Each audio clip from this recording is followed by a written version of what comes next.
Hello and welcome to Ladies Corner with Tea.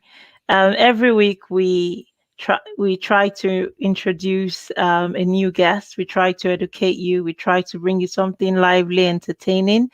Happy Easter! My name is Tia DM, and we have a show for you tonight. You most of us are scared to see a dentist because of the pain, the discomfort, sometimes because of the money. Some of us don't even have insurance to get our teeth or dentition check. Tonight we have Dr. Simi Aderibigbe. She's the lead and resident dentist at Flourish Dental here in Ambleside, Southwest Edmonton. And she joins us to talk about your oral health. So you want to share this video with your family and friends. What do you need to know about your dentition to help us answer your questions? We've got Dr. Simi. Hey, Hello, Dr. Simi. Steve. How are you? I'm well. Thank you for coming on the show. Thank you for having me. I'm honored. Thank you so much. So, I mean, sure thing, Dr. Simi. Many of us are scared to see you. I know you look beautiful. Your lipstick is spot on tonight. Everything is just looking great. Why are some people afraid to see a dentist? Before we do that, can you tell our audience a little bit about you? Okay, thank you, T. My name is Dr. Simi Aderibigbe, as T mentioned. I'm originally from Nigeria, West Africa, and I moved to Canada about 5 years ago. I'm married with two kids, a 14-year-old girl and a 9-year-old boy. And yes, I'm a dentist, and I started my practice recently in Ambleside, Southwest Edmonton. So that's a brief summary of who I am. See, that question, why are people scared of dentists? I think generally people just affiliate or associate dentists with pain, and it doesn't help from my background growing up in Nigeria. We never used to see the dentist except you were in pain. So by the time you're going to see a dentist, you've got toothache, you need a lot of treatment. And before we can do anything, we always have to freeze you. We have to give you local anesthesia. And we have this funky needles, let me put it that way, that scares people. So people generally associate dentistry with pain, but it doesn't have to be like that, especially if you're privileged to be in a country like Canada, where the services they're available. And yeah, I know it's hard because some people may not have insurance, so it is an expensive service. But if you get into the habit of taking care of your oral health, trying to see a dentist as often as you can, ideally we say twice a year for most people, I think you wouldn't be one of those people that associate dentistry with pain, because you'll be taking a preventive approach to being on top of your oral health. Now, when we talk about oral health, it's a very dicey issue because the first thing people see, other than your makeup, is if they get close enough before pandemic, is your breath, and that could be a turn on or a turn off. If it's someone you fancy, could turn you on, and if it's an old Jerry man, it's a complete turn off. What can people do to prevent that turn off as this pandemic is calming down? And maybe after a while, I don't know when, after a while we will begin to exist without them face masks. Okay. Um, Mhm. yeah, I think basically it's just taking good care of your oral health. So I know I come across people that tell me, ideally we expect people to brush twice a day at least. And I see people that tell me, oh, I don't have time to brush. So if you're not brushing, your breath is going to, you're going to have bad breath, because everybody's got microorganisms in the mouth. We all have bacteria. It's good for our bodies. But at the same time, if you're not taking care of what you need to take care of, then the bacteria could have harmful effects. So going to the mouth, everybody's got microorganisms in the mouth. And when you eat and you're not brushing, you're not cleaning off the debris, then the microorganisms feed on the food, feed on the remnants in your mouth. And that's when people tend to have bad breath. Sometimes it's just being, not being active. So you're not talking, like you said, having the mask on. Even with the mask on, some people do actually notice that you just smell your breath with a mask on and you're like, wow, that's foul because you're not talking. So you're not exchanging saliva and you don't have that cleansing effect of the saliva in the mouth. So talking, brushing, using mouthwashes, those are things that generally help to give a good breath. And especially when you think you eat foods that have a very strong smell, it's important that try and rinse after eating such foods. If you can rinse, use a mouthwash or brush, just try and do something to sort of like reduce the smell from whatever you've eaten as well. I mean, what comes to mind is garlic and onion. So you're at work and you've had a meal with onions and garlic, and you don't take your toothbrush to work. What do you do with that? And garlic is just awful. I think the best you can do in such a case is rinsing if you don't have your toothbrush with you, but it wouldn't really take care of a strong smell like garlic. So days where you know that you're having garlic or onions or suya, you know, have a little bottle. They have little bottles of mouthwashes that you can get in like dollar stores or superstore, normal stores. They're just tiny bottles. You can have that in your bag. They're very handy. They even have travel brushes, which is good to take along with you. And you just have to, go to the washroom, just give yourself a swish with a mouthwash, or if you have a second or two and you have a travel toothbrush, you could brush, that just helps. And if you think about it, that like you said, T, the first thing people notice, first impressions, your smell, your breath, those are one of the things people notice when they first meet you. And it could either be a turn on or it could be a turn off. So you decide what you want. You decide the impressions you want to leave with people. I'm just really curious. You find that Black people avoid going to a dentist, or we are more amenable to seeing a dentist twice a year, like you recommend? I think it depends on individuals, T. I have black clients that, they're on top of their game. And at the same time, I see people that are not of the black origin that, they would only come when things have gone south. You know, you know.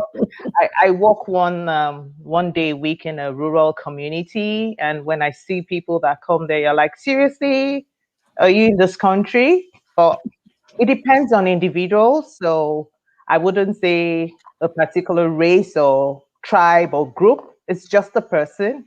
So there's some people that will be on top of their game and they'll see the dentist twice a year. They'll keep on top of their oral health. They'll do their brushing, they'll floss, they just make sure things are going okay. And some people just don't care. It's the last thing they want to do. So Hmm. You alluded to the fact that seeing a dentist can cost you a arm and a leg, and some of us right about now, we need to do teeth cleansing. Maybe we're smokers, or we chew tobacco, or we drink, and that's stained, or we take coffee. That stained our teeth over the course of a lifetime. Now, what would you recommend at that point? Do we just soak our teeth in salt, or that bland thing that my sister has in her kitchen, to sometimes manually do the, bicarbonate or what? Because yeah, some that people one. do that. Okay. Generally for stains, for build up on the teeth. So build up is plaque, and then when plaque becomes really hard. So plaque is the film that when you wake up in the morning and you run your tongue over your teeth, there's usually like a film over your teeth, and that's plaque. It's just build up. It's food debris, microorganisms in the mouth, all mixed together to form plaque. When plaque becomes hardened, then it becomes tartar in the layman's language, or calculus, we normally say. And that's hard to take off. You can't take off calculus with a toothbrush. And sometimes calculus becomes stained. So because of the foods we eat, because of smoking, whatever, calculus now, instead of being like a creamish color, which is really hard, some become brown and green, awful colors. And then sometimes it's just food generally, what you consume from smoking, from taking red wine. People have stains in their teeth. So, first thing, what I'll recommend is cleaning. That's where we start from. So, scaling and polishing. And depending on the need, sometimes we do a deeper scaling for some people, depending on what we find when we do the radiographs and we look at the x rays. But generally, scaling and then polishing after scaling gets rid of most of the stains. Now, there's some, I don't want to go into detail, but there's some stains that won't come off with scaling and polishing. We call them intrinsic stains, and they could be as a result of tooth malformations or defects when the tooth was forming. So you find out some people have some brown stains on their teeth, and it's not calculus, it's not plaque, it's not from food, it's just when the tooth was being formed. So when we have such intrinsic stains, usually scaling will not take care of it. In such instances, if the person is bothered, then we start thinking of more invasive procedures. So the first thing we talk about is whitening, and we have recommended CDA certified. So CDA is the Canadian Dental Association, and we work closely with the American Dental Association. So we have products that are certified that you only get maybe through licensed professionals like dentists. And sometimes you get some over the counter, but what you get over the counter in the dental section of most grocery stores, they're usually mild. So you may find out that you use them and you're not getting results. So in that case, then maybe having a whitening at the dental office will help. And then sometimes people do whitening and they're not satisfied. They want something more than whitening. And then we start talking about veneers. We start talking about crowns, and it goes on and on. But for now, most people will benefit from cleaning of the teeth, which is scaling and polishing. And then if you want to go a notch further, maybe whitening. Yeah. I'm really particular about oral health because if you're in a relationship and your partner is struggling with his oral health, there'll be problem kissing. So would you recommend kissing if you have an oral health condition? An oral health condition, like what? Well, I'm trying to think because you're talking about relationships. So love conquers all things. So if you're in love, then you're blind. What about bad breath? That is an hindrance to effective kissing, Hmm. no? Yeah. Yeah, that's hard. And I know, I think in the early days of my career, really early days, I'm talking about, early 2000s and things. I had a friend that was really bothered about bad breath, and for him, he did a lot of investigations, and it just wasn't coming from the mouth. Sometimes people have medical conditions. Maybe it's something in the GIT, so like your digestive system, and you just come up. Some people just have recurrent infections in the respiratory tract. Some people have tonsillitis over and over. They don't know, but they just have that a period when they know that I don't feel right, I have sore throat, I feel a bit congested. And all those things could contribute to bad breath. So it's not always because the person is not taking care of their oral health that someone has bad breath. So if you have a partner or you're in a relationship and you think the person has bad breath and you try to work on taking care of your oral hygiene. So you talk about brushing twice a day. And I think it's unfair if you're just really trying to control someone or tell them, oh, you're not doing this enough. Maybe you do it together. So you both brush together in the morning, in the night, when it's time to go to bed. You do it as a joint effort. He's brushing, you're brushing. So you're sort of encouraging the person. Yeah. You try to floss, encourage the person to floss. using mouthwashes. If you do all that together and you feel the bad breath is not being improved, then I feel the person may need more investigations. So it could be seeing your family physician, just to see if they can assess your respiratory tract, your throat, see if you need any referrals done to see a specialist, because it could be more than, just the mouth. It could be something else. And it could just be a clue to a more serious diagnosis at that time. So Hmm. that's what I'll say. Okay, it's oral health with Dr. Simi. Dr. Simi, don't go away. We are going to have a water break for 15 seconds. More with Dr. Simi right after this.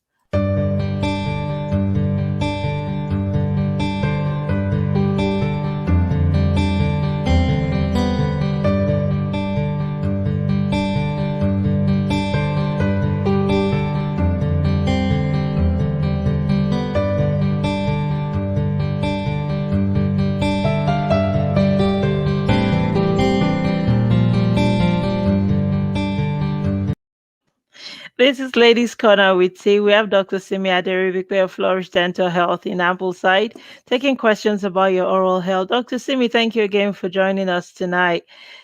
How do I Thank choose? you for having me.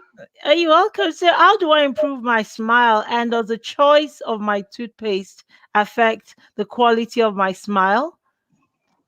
How do you improve your smile? So it depends. What are you looking for? That's what I'll say. I notice when I talk to clients, a lot of people want white teeth. That's always the first thing. Mm-hmm. I do educate people that as children, we have we have two sets of teeth, the primary teeth and the secondary teeth, or the permanent teeth. The primary teeth you have from when you start, some people have from birth, most people, from like 6 months, and you have them up till about 12, 13, 14. And then you have your secondary or your permanent teeth. The permanent teeth start coming out about 6 years old. And there's a transition where you have both primary and secondary teeth. And then eventually the baby teeth will fall out and you just have your permanent teeth. So now the baby teeth are paper white in shade. They're really white. The secondary or the permanent teeth, they are more like cream or shades of cream. So some people have a really cream, some people just slightly, not too much. And a lot of people make comparisons saying, my teeth used to be really white and now they're not white again. And I tell people your baby teeth were white because that's how they were, but your permanent teeth or adult teeth are not white. It's unfortunate that we see a lot of Hollywood adverts where people see all this models and their smiles, and you're like, wow, I just want that white smile. So, depending on what you're looking for to improve your smile, I think what I'll say is just taking good care of your teeth, which is what we've said over and over again: brushing twice daily, flossing, using a mouthwash, and making sure you see your dentist regularly. Now, if you have stains, we talked about, okay, having your cleaning done. For most people, we recommend cleaning twice a year. Some people more than that. If you need more than scaling for stains, we could do whitening. Now, some people have, in fact, a lot of people have malocclusion. Very few people have like a perfect occlusion, which is how your teeth are arranged. But for most of us, we have what we call a normal occlusion. So a normal occlusion is they're not perfect, but they're good enough. You have a nice smile, it's okay.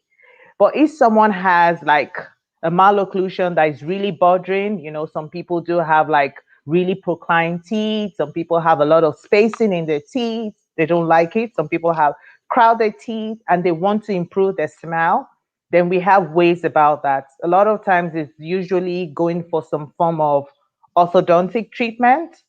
And now we do have the clear aligners where people wear trays, or you could go the traditional route of using braces. But whichever way, we can always assess to see what the need is, and then we'll make an individual recommendation based on individual needs. Oral health with Dr. Simi. Could you tell us what are some of the services you offer at your clinic? It sounds like you be really busy because we all have teeth, and most of us have problems with our dentition. We just don't know that yet. So seeing you, the dentist, must be important to all of us. So what can you do for us if we came to visit you at your clinic? First thing we do, especially as a new startup clinic, is we do a complete exam for most of our patients. So we call it a new patient exam. And that's how I get to know you. So it's usually a dental checkup, a series of x rays just to have a baseline of what the person's dentition is about, what it looks like. And then we'll do a thorough cleaning at the appointment. So we'll do scaling, we'll do polishing, we apply fluoride, and depending on our findings when we do the exam, you may need more treatments. So some of the services we offer are the basic dental checkups and examinations. We do the hygienes, which are cleanings. We do restorations. Basically, I do white restorations. So we do composite fillings. We do crowns and bridges for people that just need crowns. We offer Invisalign. So I was talking about having orthodontic treatment and straightening your teeth. So we have two routes of doing that. The Invisalign is where you wear clear trays, and traditional braces is where you have brackets fused to your teeth. So I don't do the traditional braces. We just do Invisalign in our clinic. We do extraction. Some people need wisdom tooth removal, root canal therapy.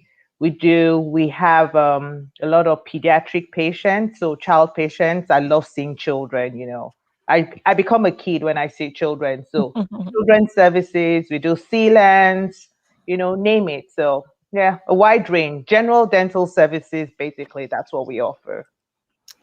That's beautiful, Dr. Simi. We're running out of time, and I've got two more questions. So, real quickly, a friend suffers from involuntary teeth grinding. What do I say to that friend? Come see Dr. Simi, or is there any sensible thing I can say as being not a dentist? I think the first thing is just find out if that person is undergoing stress. A lot of Uh, times when people grind, it's usually when they're undergoing stress in their life, and mm, sometimes you just have no control of what is happening to you. So in that case, yes, it's important that a dentist assesses the person. We do have supportive therapy that we use to alleviate, help with pain and try and ease the grinding. And sometimes when we've tried supportive therapy and it's still not working, we do make referrals to specialists who deal with TMJ, because grinding actually destroys the teeth, but it's a gradual process. So you find that when people grind, you wear down your teeth. And then people start complaining of sensitivity. So that's early stages. Some people, they start having pain at the TMJ because their teeth are getting shorter and shorter. It's changing the way the face is, the face muscles. They start to collapse because the person is wearing down the teeth. And the vertical height at which the face is supposed to be is being reduced gradually. So what I'll say to you is try and find out if your friend is undergoing stress and if they can control that, so they know that you're stressed. Maybe you need to change something. If they can't control that, let them see a dentist, and then we'll take it from there. So, what would you say? Thank you for that, though. What would you say to people who are looking for continuing education? Where do we go to find continuing education about oral health, about dentition, and so on and so forth? Is there any such thing actually as continuing education? Um, T, that's an interesting one. We do have continuing education, but I think what I'm aware of is like for professionals. So myself as a dentist, I do have to take continuing education, which we register for. And now, if there's something available for like the general public, I'm not sure, but there is a lot of information, generally online. A good resource is if you go onto the Canadian Dental Association.